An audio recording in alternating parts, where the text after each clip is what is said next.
here we are, 50 days after Easter, and I imagine that many of Jesus' followers at the time must have felt quite lost and alone.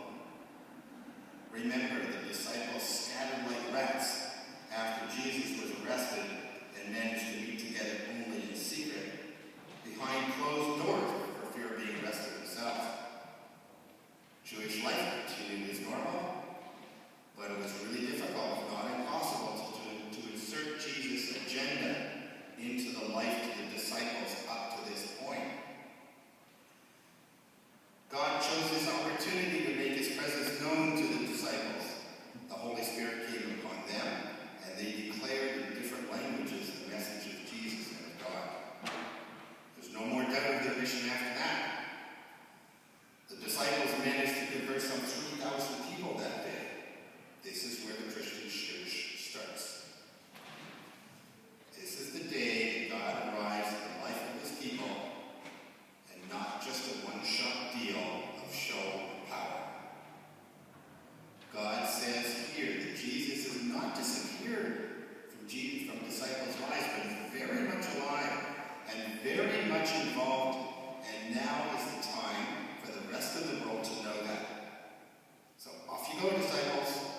Stop hiding behind these closed doors and spread the word of Jesus throughout the world.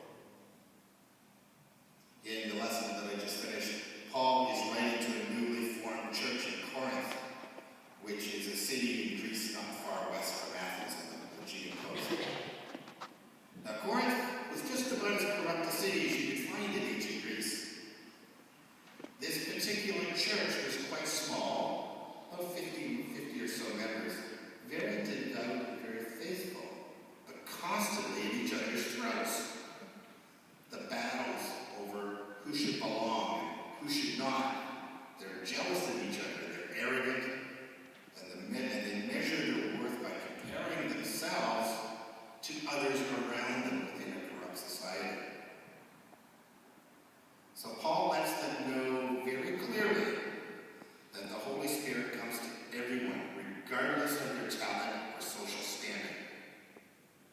Right in the first verse, Paul makes clear the message of Pentecost: Jesus is Lord. Only a follower of Jesus, touched by the Holy Spirit, can even make that statement. That's the common confession of faith for all Christians. But even though we may share a common faith, we may not share a common reflection of that faith. Everybody is different. Everybody has different gifts. And everybody has different talents to express that faith. Paul makes it quite clear that it is the same Spirit that provides all the talents and all the gifts. The true diversity of faith expression under one Spirit, one Jesus, one God. So I found in my research for today's message, I came across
Next year, of course, marks our 125th